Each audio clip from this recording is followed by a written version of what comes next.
আর মাত্র 12 মিনিট বাকি আছে, সবাই সেহরি খেতে উঠুন।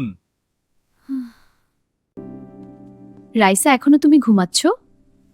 সেহরি খেতে উঠুন, আর মাত্র 10 মিনিট বাকি আছে। রাইসা, সেহরির সময়, উঠ মা।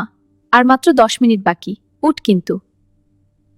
সেহরি খাওয়ার মতো 4 মিনিট বাকি আছে, সবাই তাড়াতাড়ি সেহরি খেয়ে নিন।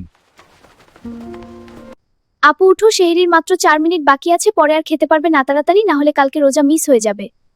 সেহরির সময় শেষ, আর কেউ সেহরি খাবেন না, সবাই নিয়ত করুন। হে আল্লাহ, কি হয়ে গেল? আমাকে কি কেউ ডাকলো না? সেহরি খাওয়ার সময় শেষ হয়ে গেল, এখন আমি কি করব? রাইসা, ভয় পেও না। মা বলো, আমি এখন কি করব? সেহরি খাওয়ার সময় শেষ, আমি যে কালকে রোজাটা রাখতে পারবো না। তোমরা কি কেউ আমাকে ডাকুনি? মিফতা, এইসব দোষ তোমার। আমি তোমার জন্য ঠিকভাবে ঘুমাতে পারি না, তোমার জন্য আজকে আমার রোজাটা মিস হলো। রাইসা, তুমি তোমার দোষ অন্য কারো গায়ে চাপিয়ে দিতে পারো না। আজকে তুমি তোমার অলসতার জন্য তোমার রোজা মিস করলে। কোনো কিন্তু না রাইসা। আচ্ছা মা। আর তুমি তোমার ছোট বোনের দোষ দিচ্ছ, ও তোমাকে ডেকেছিল অনেকবার। এজন্যই বলি, সময়ের কাজ সময় করতে হয়, অলসতা মানুষকে ধ্বংস করে। আমি বুঝতে পেরেছি মা, এখন থেকে সব কাজ সময় মতো করব। আর মিফতা, তুমি আমার কথায় কষ্ট পেও না বোন। এই যে আমি এলাম। ভাবি, তুমি এসেছি। আসো, এখানে বসো। শোনো, অলসতা একটি খারাপ অভ্যাস, তাই তোমরা সময়ের কাজ সময় করবে, জীবনে সফলতা অর্জন করবে।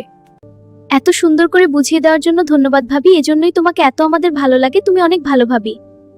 হ্যালো গাইস, আমি খাদিজা জ্যোতি। এরকম সুন্দর ভিডিও পেতে ভিডিওতে একটি লাইক দিয়ে আমার চ্যানেলটি সাবস্ক্রাইব করুন, সবাই দেখতে পারেন, যাতে আমার পরবর্তী ভিডিও আপনি সবার আগে দেখতে পারেন। অবশ্যই ভিডিওগুলো শেয়ার করে দিবেন, যাতে এসব শিক্ষণীয় ভিডিও থেকে অন্য কেউ কিছু শিখতে পারে।